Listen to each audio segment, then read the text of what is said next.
is Judge Adrian. Here. Diane Downing has let me know that she will not be able to attend. Mayor Drucker. Here. Dennis Kennedy. Here. Michael King. Here. Mayor Persiak. Here. Claire Rosacco. Here. Victor Ruiz. Here. And DeVito Russell is joining us by phone. We have a quorum, sir. Very good. Thank you. Okay. So in the interim period between the last meeting and today, I had an opportunity to sit down and talk to Nate to just kind of basically sketch out, some ideas about how we proceed forward and kind of get an idea as to what they've done in the past, and try to take into consideration the comments that were made during the course of the last meeting. And to be frank with you, some of that was just a little bit overwhelming for me because I thought, I want to work smart as opposed to hard, if we can at all make that happen. And to that end, it seems to me that if we can structure this on the front end so that we focus on the things that really ought to be the most important things, and B, amongst those most important things, prioritize them along the lines of what's likely to be capable of being presented to council in some kind of meaningful way that has at least the probability of coming out of council, that would be an appropriate thing for us to do, and C, not only coming out of council, to be, if placed on the ballot, likely to pass. I know that there's been a lot of work done in the past on a number of different things. Some things have come up a couple of times. I'm not into reinventing the wheel, so if it's at all possible for us to kind of identify those things that have had a full vetting before, then I would say, to the degree possible, those are things that would be lower on the priority list than things that have not had a full vetting and that possibly might be important either because they've bubbled up since or because of the fact that we feel that there may be some things about those items that still need to be fleshed out. So you have in front of you a document that kind of lays that out. So before we get into that, I'd like to have a motion to accept the minutes as they were distributed. Make the motion. Second. Properly moved. Is there a second? Properly moved and seconded. Is there any unreadiness on the motion? Is there any unreadiness on the motion? Is there any readiness on the motion? Hearing none. Question called? Yes. Okay. Question has been called. All those in favor indicate by saying aye. Aye. Any opposed? Motion carries. The minutes are adopted as distributed. So we're moving to full discussion of the way forward. And the first item really has to do with the workflow and how we want to structure this forward in transmission of our work product to the council. The time frame that we're working in is between now and the end of June of next year. And so since that seems to be a hard stop, we want to make sure that we get the chance to take a look at whatever it is that we have to take a look at between now and that time. So our charge is to deliver a set of recommendations by that date. And I'd like to narrow our focus, as I pointed out, and thoroughly consider and propose the charter amendments. And in order to do that, I'm recommending the framework that you see in front of you. I'd like for everybody to just kind of take a minute and read it over, and then if there are questions or suggestions as to how that should be amended to make it more efficacious, that'd be great. Yes? What framework are you referring to? Do I have an annotated? Yes. Okay. Yours is so much better than everybody else.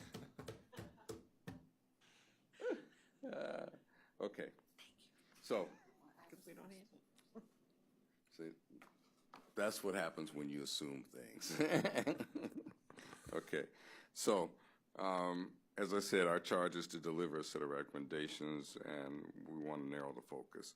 So I'm suggesting that we start by defining the criteria for consideration, and that we do that during the course of this meeting, and if necessary, for the rest of this month, just so we know what we're working towards. And we'll get to that a little bit later.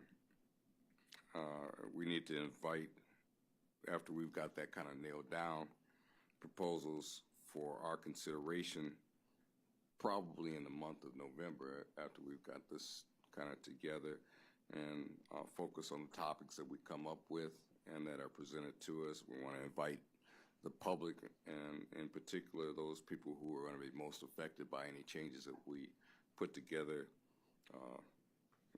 For instance, elected officials, the general public, any stakeholder groups or organizations, to weigh in, so that we have some grist for the mill. And once we have all that stuff on the table, then I think it's going to be our responsibility during the month of November to kind of start to give some thought to how we prioritize that information, and that during the month of December, even though I know that going into the month between the end of November and during the month of December, that's what I like to refer to as a silly season, and not a whole lot gets done during that time frame. But I'd like for us to at least start to invite written proposals from those that are advocating positions and advocating change to be put in front of us from all kinds of sources, both advocates and just maybe folks who are technicians, that are seeing things in the current version that just need to be tweaked, from the standpoint of they don't hold together on their own, or they may hold together okay, but they don't work well with others. So we want to try to see if we can find anything in there that falls into that category. And those proposals and formats should come in front of us, I'd say, in a way that speaks towards a specific format. That format I'm suggesting is to put forward the subject, what charter section is affected by the proposal, match that up with the current language of the charter, what is the intended effect and rationale for any proposed amendment that's brought forward, and the exact language of the amendment, so that, again, we've narrowed things down, and we kind of see if we can keep a grip on this in a way that makes sense. And from January through March, once we've identified the things that we want to work on, I think that's when we start to really get busy and take a look at what we have in front of us and start to discuss the proposals, decide if we want to break out, as Dale had suggested last month, into any kind of subcommittees or groups, find out and figure out what additional people we want to bring to the table that could sit on those, because I don't think, and Nate, you can correct me if I'm wrong, that we are limited just to the members of the commission as far as having individuals who can come and kind of sit as non-voting members of some of those ad hoc committees. Are we? I'll have to find out. Okay, well, that'd be a good thing. I expect that if we can identify some, maybe depending on what the proposals are, some subject matter experts, that it'll forward our process and allow us to flesh out, the things as we start to put together proposals as it relates to language. So I'd like for us to be able to do that. So that's 3 months that we'd have to do that. And then starting towards the end of March and through May, we complete the drafts of our recommendations. And at the end of May, and working into and through June, that there'd be an approval transmittal to the county council by way of a final report that would outline our priorities, our recommendations, our rationale, any minority reports that may come up around any of the issues that we outline, and other topics that were raised for reconsideration or future consideration. Because again, there's a lot of stuff that's been out there that's been done already, some of which is zombie-like, okay? And when people may have thought that they put a stake through the heart, but it's not, and it may be a good reason why that happens, but to the degree that those things have been reviewed, I doubt seriously that we want to spend a lot of time on them unless there's an imperative to do that. But there are some things I would expect to be brand new, but may not rise to the level where we think that they're significant enough to be priorities. I think that we're looking, and again, these are just, my suggestions to you. I think that you guys have to decide, if this makes sense to you, but I think that we're looking at, if history is any teacher, no more than anywhere from 2 to 4 serious proposals that we put forward. I think that if we get too much past that especially given the limited time frame that we have to work on and work with, that we'll be like the kids in the candy store. And we can get really bogged down in the minutia, and that was kind of what I was struck with as I listened to what Dale was talking about the last time, that we were tasked, or that this commission was tasked to undertake this. And I would prefer not to do that. That's why I said I would really like for us to try to focus on how we work smart as opposed to how we work hard. I imagine that there might be some occasions where we have to have long, drawn-out, knock-down, drag-out meetings, but to the degree that we can avoid those, that would certainly be, the direction that I want to take, On the occasions when we come together as a body, I would hope that we can hold these meetings to an hour. Whether that's going to be possible or not, I guess is yet to be seen. And the work groups may have to meet more frequently in order to make sure that these meetings are an hour, and maybe some of those meetings might be longer, but hopefully we can do this in a way that allows us to be mindful of everybody's time commitment and to honor that time commitment by being, concise. Okay.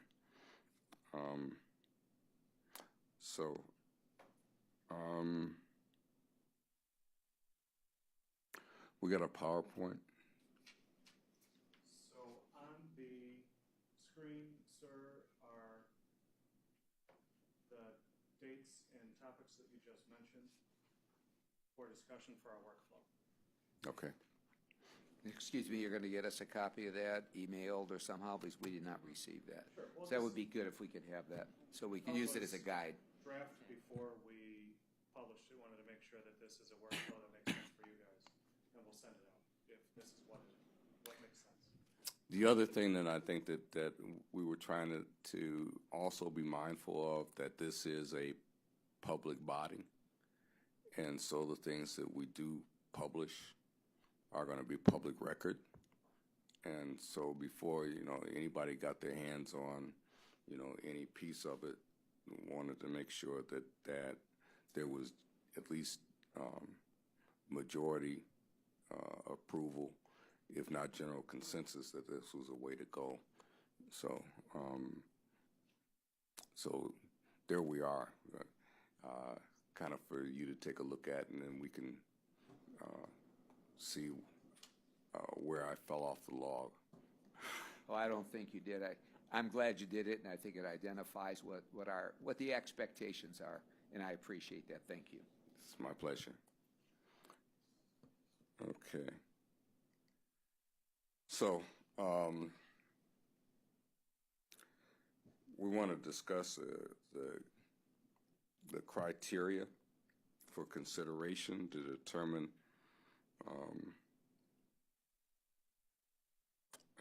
what we're going to use to evaluate the proposed topics for the Commission's future discussions. As I said, you know, in looking at the work that's been done in the past, the last Charter Review Commission completed their work and submitted their recommendations in 2013, according to what Dale said. And the County Council submitted amendments to the ballot, and that was just 3 years ago. So the Commission, the first since the adoption of the Charter, had a very broad scope. And I guess given how fast it was that they put that thing together, that it was to be expected that there were a lot of things that needed to be kind of fine-tuned. Hopefully they did a lot of that. Our predecessors did a lot of that. They considered a lot of potential amendments. There were 15 that were presented to council, and as Dale said in his presentation, the recommendations from the last Charter Review Commission are still on the table, which is the other reason why I said, you know, if those are on the table, unless there's some reason to pick them back up off the table and look at them some more, I have to assume that that they were thoroughly vetted.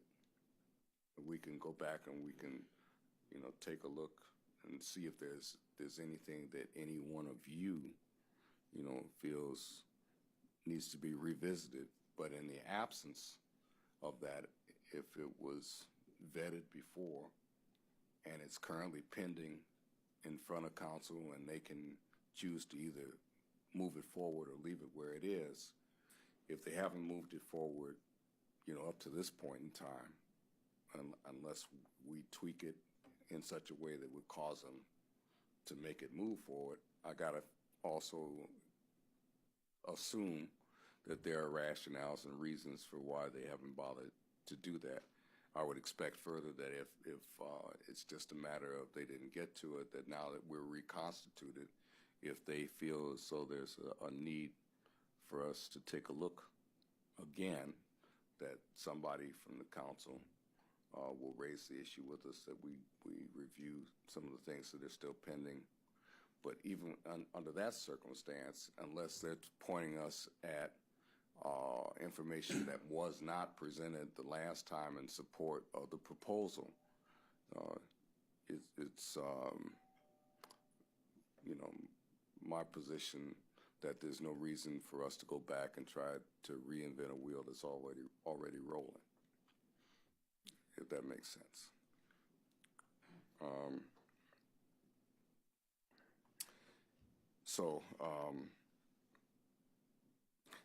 I'm recommending that we narrow our focus and review recommendations that are new to the commission as our role, and those that may have been previously considered but have new information, experience, or conditions that warrant further examination be placed on the table in front of us, if it will provide us with a deeper understanding and additional information or consideration.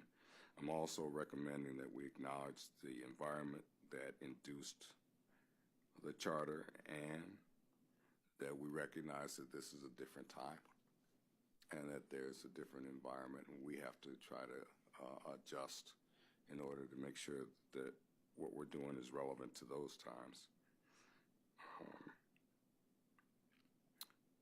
Certainly back then, we were looking at an environment that was crying out for increased scrutiny and greater accountability.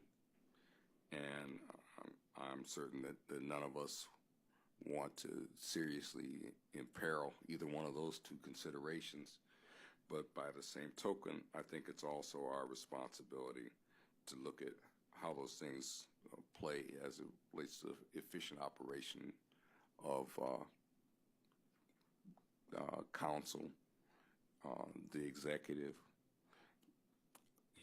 and the different, branches of the executive. So there may be some things that we hear from both council and from the executive as it relates to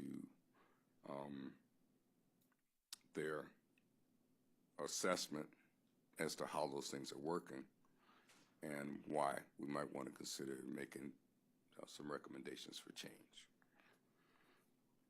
So, got another PowerPoint slide that we want to put up. And While we're looking at that, Mr. Chair, I have to dial in DeVita again one more time. okay, then I'll wait.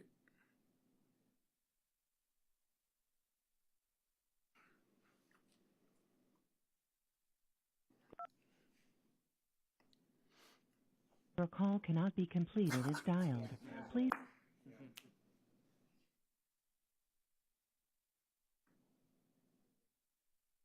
This scrutiny is not making me uncomfortable at all. You got to down 9 to get out. Is it 9? You dial 9?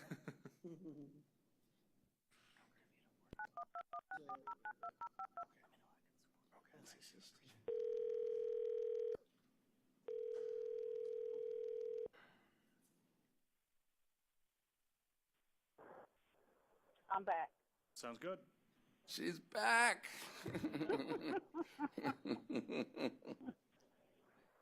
Thank God we thought we lost you. Yeah. I thought I lost you all for a minute. They said, I don't want to interrupt. I'm like, pass a note. I don't know what's going on. So I apologize that we have to do this. But thank you very much. I appreciate it. You're welcome. I don't know how much you missed, but I didn't say anything important.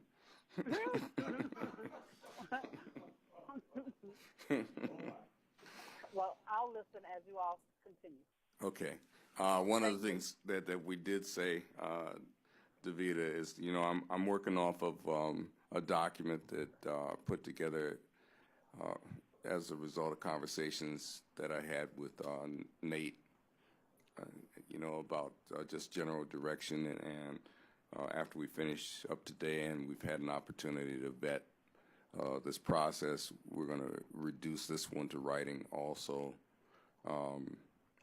so that it can be distributed to the members of the commission.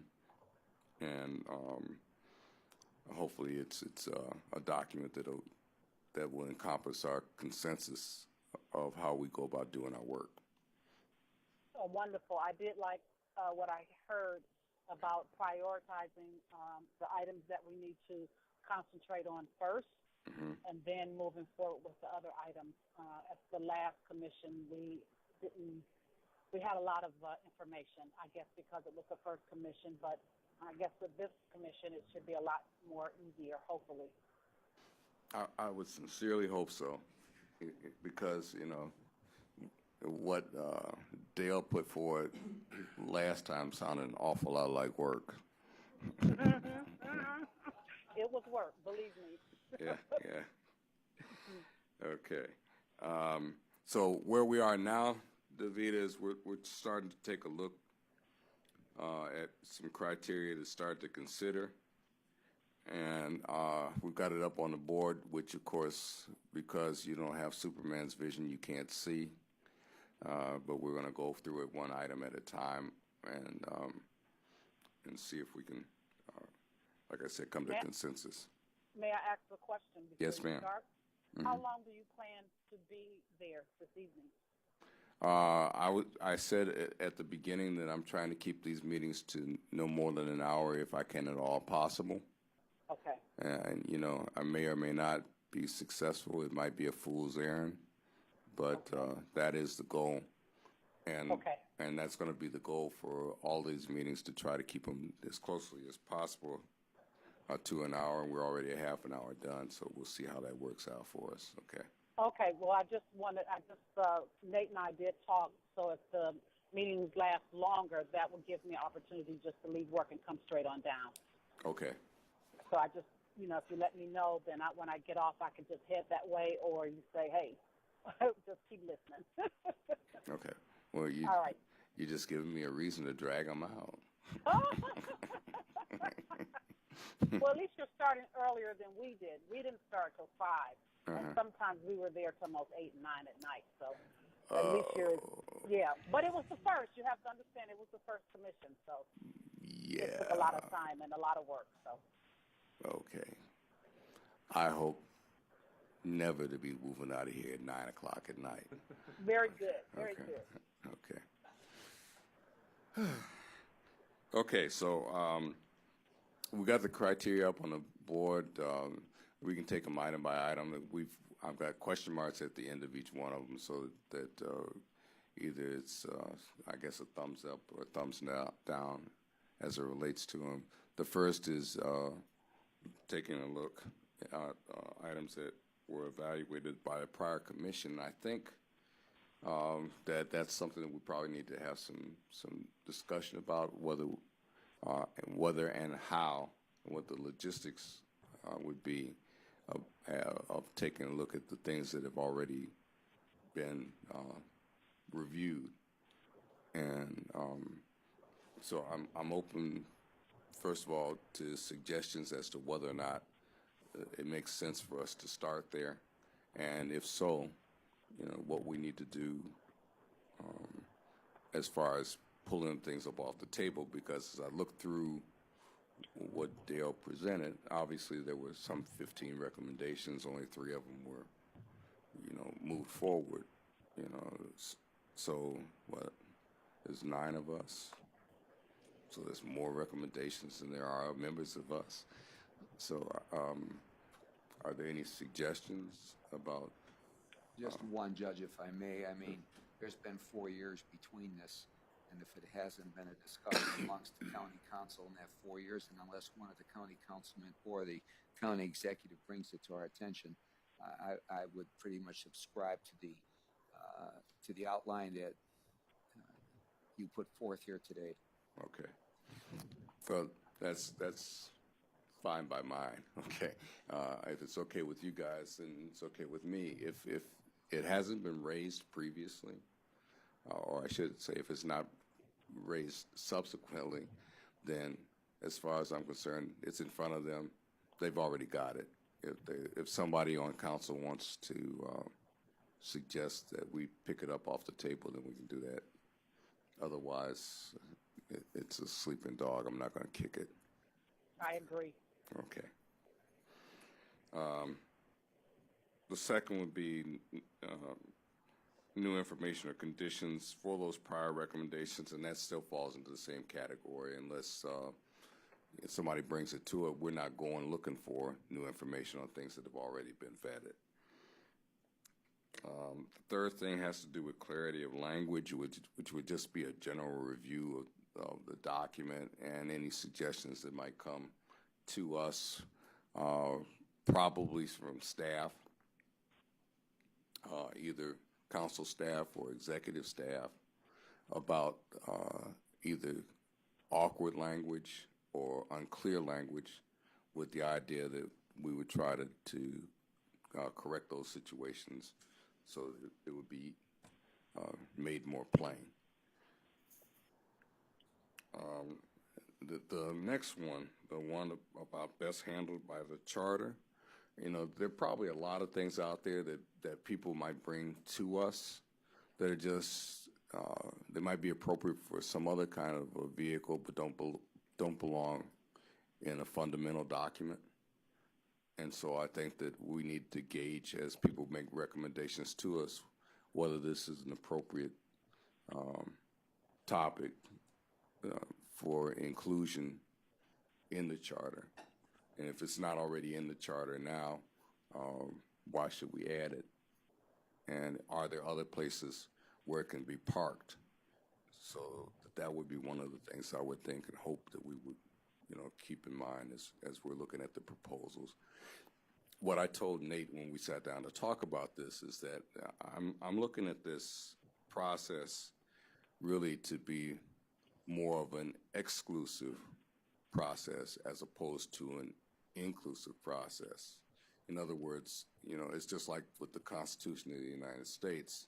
It's a document that you really don't want to mess with unless there's a really, really good reason to mess with it. So, and I'm treating the charter, at least in my mind, the same way. Unless there's a really good reason for us to recommend a change, then I think that we just leave it alone. So we can wait and see what comes to us. Yes. If we could just jump back to C first. Mhm. You mentioned clarity of language, but I think really clarity of purpose of what's in this document is very important too, because we don't know. Mayor, would you turn on the microphone? We don't know, obviously when this was created, there was a purpose. People had, we weren't privy to all the discussions and they had a reason. But just from when I was asked to be a part of this commission and just reviewing the charter, for example, the Personnel Review Commission, this is just an example, because I'll wait till November to invite the topics because I saw the first PowerPoint, but I just think purpose of why something was written, it may not be serving that same purpose today. So I just think that, I just wanted to mention that I was kind of approaching this that I think to look at it with what's already written. Why was it written? Does it apply today? And is that something that should be changed because maybe it's not serving the purpose it intended? Maybe it's duplicating services that aren't necessary. So, so that's just one focus. I'd like, personally, I think that should be a criteria just because I think we should see is what was written serving the purpose today as it was 4 years ago? Is it necessary anymore, or do we need to add something or amend it? Thank you. I really agree with you, and I didn't mean to give it short shrift. As a matter of fact, I think that that's really probably the place to start. As I reflect on it, why are we doing this at all, and how do the items that are in there fit into the purpose for which we say that the document was formulated, and are the purposes that were originally stated still the purposes today? If we take that as our starting point, then I think that everything else gets matched up against that. And that's really what I want to do with all of the proposals that come through, is to match what somebody is suggesting to us against the grander purpose of, why this document exists and what it's trying to accomplish. So, I mean, if we can do that, then I think that we can get rid of a lot of dumb stuff, and that's kind of the purpose. I don't know, based on how things happened 3 years ago, what we can expect as far as input from the general community. It might be that a lot of folks, got a lot of stuff off their chests the last time and may not want to do a lot of change. But then again, it may be that in the interim period, there are a lot of people who are disgruntled or otherwise unhappy with the way things have gone, and I'm going to make all kinds of suggestions. So until we open it up and ask the public, what they think and how they feel, I think that we're just kind of sort of sitting in the middle of the ring like a blind boxer, waiting to see what direction the blows are going to come from. So, but I think that we should rearrange this and maybe break those two out. So we talk about purpose first, and then clarity of language to reach that purpose, kind of as a second criteria.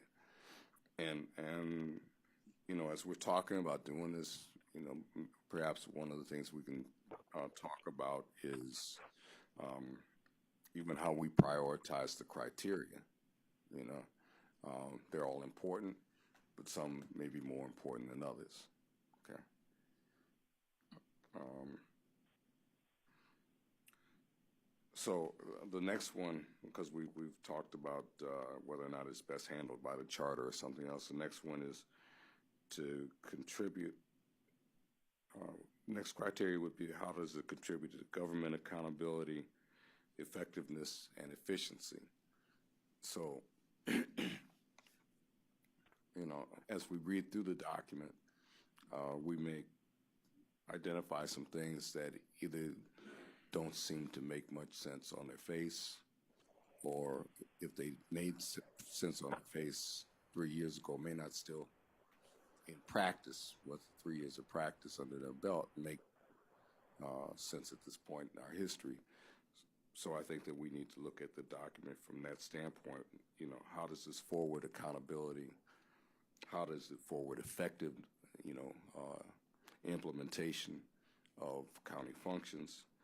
And how does it forward efficiency in accomplishing, that implementation? So I think that those are things that we want to look at as it relates to modifications that we recommend. There's been a lot made over time, as we've listened to some of the things that have roiled in the press about the powers of the various agencies of county government and how those interface with other governmental units.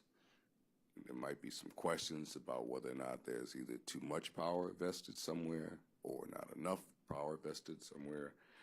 And I think that we need to take a look to see that and where there are opportunities for us to increase, again, the viability of county government, probably vis-a-vis its interface with, the 58 political subdivisions, and how do we, make that more viable for everybody, so that everybody can get more done. So I'm interested in, those are just musings that I put out there for your consideration. And I don't put it out there as being an all-inclusive list. It's just some thoughts that I had and that I tried to fine-tune when I sat down and I had some conversation with Nate about at least getting us in a place where we all felt comfortable that we had a way forward. And so I guess I'm just opening it up for the floor, and maybe adoption is the way we're going to deal with this. Yeah. Mr. Chair, Mike. thank you.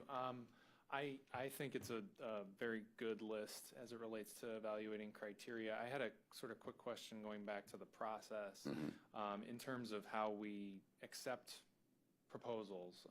Just from a timing perspective, I know a lot of the county council, the executive, we're in the middle of budget season here at the county, and so a lot of people are preoccupied. They may not be aware or attuned to the work we'll be doing here. I'm just wondering if it makes sense to create a list of stakeholders to invite to submit either a written proposal or at least, invite them to come provide testimony either in writing or orally here at some point in the next month or two. Yeah. And, maybe consider who that might be. I'm assuming we'd want to include some of the elected officials, the county officers, and then, if and when we have a process for members of the public to do that as well. So, I think that's an excellent idea.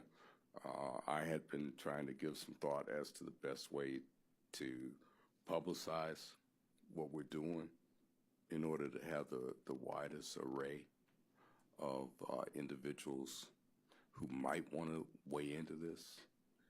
First of all, know that we exist, and second of all, know what our process would be as we solicited their input and how they could do it both in person or remotely. There might be some people who want to submit something to us in writing, electronically or otherwise. And so we need to, the logistics of gathering that information, I think, is extremely important. And the one thing that I think that we need to do is to try to get it done in a way that gives the greatest number of people the greatest amount of opportunity to have this be something that they can do. So, Judge, yeah, Delita, oh, I'm sorry. go ahead. We kind of did that last time as well. Mhm. We blocked off time during the beginning of the Charter Review Commission and had people come in based on the county council departments that had concerns and wanted us to listen to them. And anyone who wanted to submit documents on behalf of that or presentations, they were allowed to do that within a certain period of time. And then we all took information from that, and that's how we kind of started. Mr. Chair, Yes. as your friendly staffer, I'll propose a process where we can, after this meeting is done, we'll publish the schedule with some annotations that come from the unapproved minutes about what would happen at each meeting. We'll publish it online, and then submission expectations you can present in person or in print. If you trust my judgment, I'll give an outline of what would expectations be there. We'll notify all public officials, all electeds, agencies, and then our own mailing list, and then also do social media and maybe some earned media, and then direct traffic to the website so that if there's follow-up, they can go there for all the details. And then you might have a busy room at the November meeting. One thought to that is, if at all possible, and I know Davida can attest, the meetings tended to run long. I know she mentioned we might want to encourage people to submit written testimony as much as possible, and then, first maybe certain, key stakeholders, we invite them to give oral testimony, or if we have follow-up questions or something like that, it might make sense to bring them in and hear them here, so we can have a little bit more of a back and forth. But hopefully we get most of it in writing. All right, understood. Yes, So, I was going to suggest as well. I know last time when we kind of did that type of process, it kind of went on a very long time because people were coming in at different meetings and giving their testimonies or giving written documentations or giving presentations. And I would think it would be even nice if we set maybe a 2-week period or 3-week period, a time frame where we're going to listen to all testimonies for whatever department, politicians, or whatever, and then go after we hear from them, then do the public outreach. Because I'm just thinking from last time, it went on a long time from, I guess, about almost half of the time was we were listening to everybody come in with their, and it could have been long because it was the first charter, so I have to go back to that as well, but I just don't want to go through that process where we're taking up 6 months of listening to different testimonies, presentations, and things like that, where we can stick to the agenda and give everybody a time frame, say we're going to be listening to testimony on departments, documentations, or whatever, and then go from there. So to play back direction from staff, we will set expectations. We'll get the word out. At our next meeting, we'll have, of course, opportunities for the public to propose topics, and then also invite folks from any submissions to also propose topics, and curate from that list about what would be the priorities for how to prioritize those at our December meeting. So we won't be creating a lot of work for people that would be proposing. We want to hear more about topics, and then testimony, research, proposed language would be something that we would build on over the course of months. Is that what I'm hearing from the commission? Yeah, I mean your methodology appeals to my inner control freak. I have a question, Judge. If, Yeah. you know, like our city council meetings, you know, they're open to the public, anybody can come in. But are we in a position here to set a time limit as to how long a person may come up? Yeah, a presentation. I mean, and I think that's reasonable simply so that we can get as much input as we possibly can. And the other thing is, I think, Michael, you alluded to it, if there's going to be 5 people here or 10 people here with the same topic, maybe we should recommend to that group or to those individuals that they come together and let one do the presentation, because we don't want to hear the same thing 10 times over. Anyways, I don't. Mm-hmm. Yep. That makes 2 of us. We'll do it. Okay. Any other input as it relates to that process? Okay. So can we adopt that as a process? Do we need a vote? I didn't think so. Okay.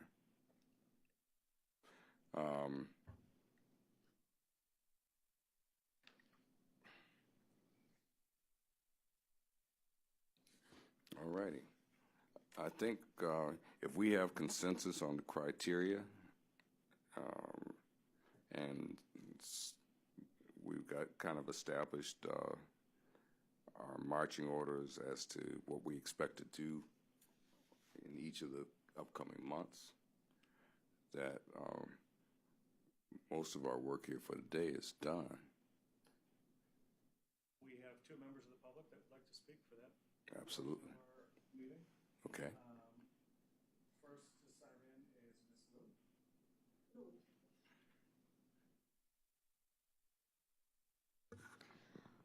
Well, good afternoon, almost good evening. Good afternoon.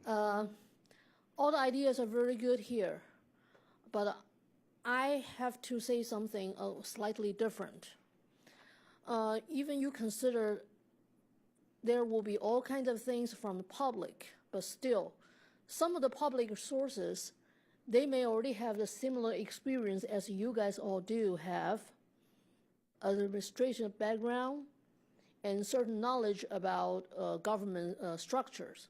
So when they come in here to give you presentation or all those things, it may sound very important and reasonable. On the other hand, lots of things affect the real people, unfortunately the little people, for example, like me. If we don't have that kind of education or background, we probably wouldn't be able to present the serious subject, make them as impressive as others. However, I do understand we have a time limit. Plus the weather and all the work you all have to do as your real job. So I would say we should really start on the public inputs maybe a little bit earlier. In that case, even for the people who don't really have enough knowledge or powers, they can really consider if they should also come in to give their 0.2 cents. And I will definitely do that myself. But I know there are lots of people, even they have a problem with the government structure or some of the services delivered, they have a problem, but they just have no way to really express themselves in this kind of setting. Please consider that also.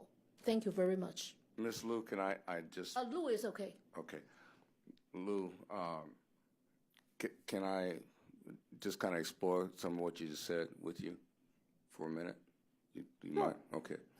Do you think it would be helpful or useful for us to explore the possibility of having people who might have problems coming down here to, if not have some place where they can go closed circuit, where they can, present to us remotely? You know what I'm saying? It might be that somebody could get to the local... Remotely, that means some of the members here will go to meet them? No, I mean, we could You do mean that as too. telecommunication, like a conference call? Right. Sorry, the people right now I'm talking about, they will have no means to do such a thing. Well, I'm not talking about them having their own computer, but I'm talking about maybe being able to get to the local library or some other kind of methodology where they'd be able to have access, and we could get to them in a way that they would mean that they wouldn't have to be worried about transportation and parking and all those other kinds of things that would be entailed with having to come downtown. Not only that, since you guys also will accept in a written form, unfortunately, that's what I'm saying here. All the people here, you know how to write proposal, you know how to write certain documents. These people, they don't know how to write these things. Yeah, well, that's why If they are shy on public speaking, sorry, I'm the opposite in this case, exception. But for them to try to explain themselves to address the important issue to you guys, since you don't have the same experience they have, by not reading a very impressive one, that may not draw their idea may not draw your attention. That's the reason why I say if we can start public input a little bit earlier, that will help, because that will give us enough time, at least a little bit more time. Okay. And again, I'm just trying to hone in on the logistics of what you're trying to suggest. So let's say, for instance, you have somebody who has a good idea, but they are not comfortable in putting their idea on paper, and they don't feel comfortable doing public speaking. Okay. But they would still like to have their idea heard. Okay. So then the question then becomes, if they're not feeling it as far as public speaking and they're not feeling it as far as written communication is concerned, what are you suggesting that they do? Well, I'm just saying, for example, people may not be good at public speaking. They may be able to write down something. Okay. It's just their articles may not be as impressive as when you invite some other entities from the community. Those people may have a similar background as yours. Okay. But right now, the people I'm talking about, they don't. So for them to write it down, actually they can address the issue, but the format or the handwriting or all those things may not as impressive as the people. They can type it up somewhere, having a good graphics to go with it, then showing you. So that's one. I just say if we give them a little more time, we may encourage people to do the work, but also you will have a little bit more time to evaluate the issue they presented in their doesn't matter email or in their letter. Are they also important? Should be included. Yeah. So I mean, I don't want the issue to be discriminated just because they don't have an impressive format, or you know. So what you're telling me in essence is if somebody sends me a handwritten letter, that handwritten letter may be just as important as somebody who's sat down and gotten something from whatever organization with an administrative position background, already knowing how to all the wordings to put their ideas. Very impressive for you. Okay. I just wish if we get a little bit more time, then you will have time to read those things. Even they are not as impressive, but you will be able to have time to understand this is something important we should discuss in the meeting. I just don't want people to lose out the chance. Well, I think we can take a look at the schedule and make adjustments to make sure that we maximize the amount of time that's available for the public to be able to get information to us. Yes, this is what I'm asking, and thank you, and I know I'm heard. Thank you. You're welcome. I have a question. Next up is Hold on, that's Will Davida. Tartar, right I'm after sorry, Davida go ahead. says what she wants to say. Davida? I'm sorry. I just have a question. What is our process going to be as far as the public forum? Are we going to have public forums within the community for people to come to us and speak, or are we going to have people submit things to us downtown? What is our process looking like? I think at this moment, I mean this very moment, that we have not solidified how we want to handle that. I think that's Okay. that's an open question at the moment. Okay. I would like to think that probably at that the primary way of getting the stuff to us ought to be in writing, but that we might ride circuit once to the east and once to the west. I'd like to think that we can find a way to get that done just so that we can be convenient to the public that we're serving and give them an opportunity to at least have the clear understanding that what they have to say is important and Okay, important for us to leave the ivory tower. Okay. Okay. I just asked that question based on her comment. Mm-hmm. Yeah. No, I think that if we're talking about legitimacy and authenticity, that the only way that we're going to have people feel that we are both legitimate and authentic is for us to give some time out into the hustings. We just have to figure out, when, where, and how we make that happen. And again, I say that advisedly, again, recognizing that everybody's got, schedules that they have to adhere to, but I think, one on each side and one on the other side of town shouldn't be that much of a drag. We ought to be able to make that happen. Okay.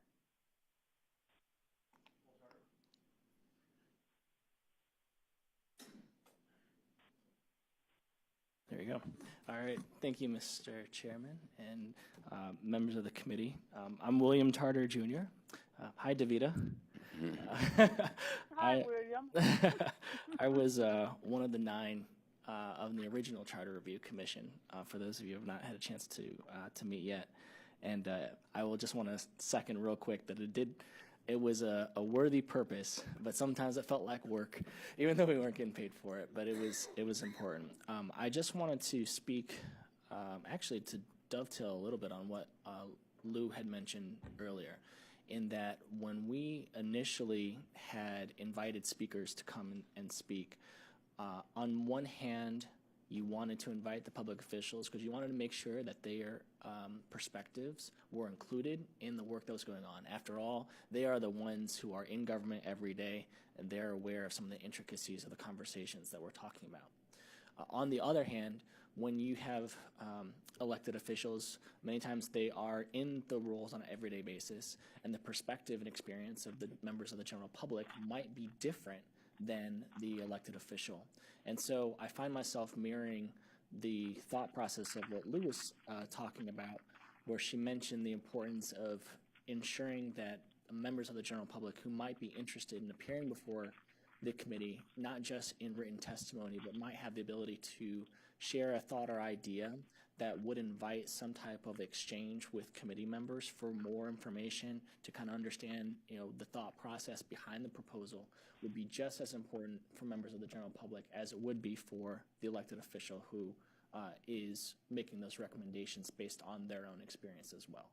So I just wanted to put that out there and encourage that openness. I believe would really benefit members of the committee or the commission, I should say, and then also just to to say congratulations. It's a tremendous experience, and to make myself available in any way that I can, because we learned a lot the first time around, and I'm pleased that I was able to provide a framework for this commission as well.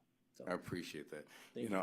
I don't know how everybody else feels, and I hope this doesn't sound elitist because I'm not positing it in that way, but I kind of would like to have like us to think about having those sessions that deal with people who are in government already, kind of separate from those sessions where we're talking about inviting the public.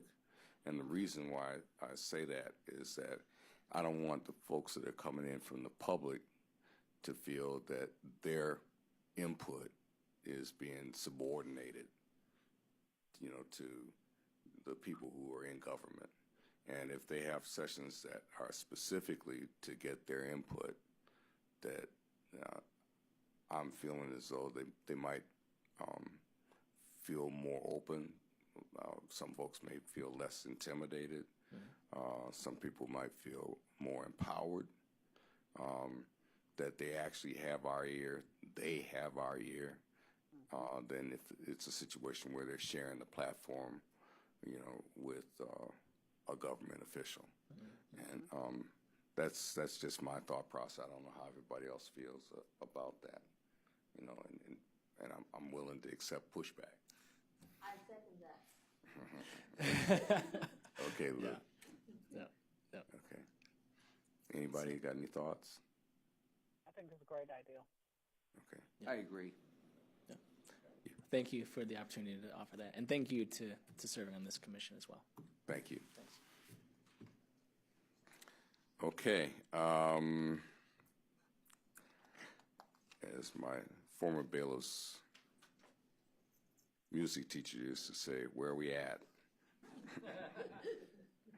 I think we're at adjournment. And we started a little bit late, so I think that we're pretty close to being within an hour. So the chair will entertain a motion to adjourn. Is there a second? Second. It's been properly moved and seconded. If there's no unreadiness on the motion, we stand adjourned. Thank you. Thank you.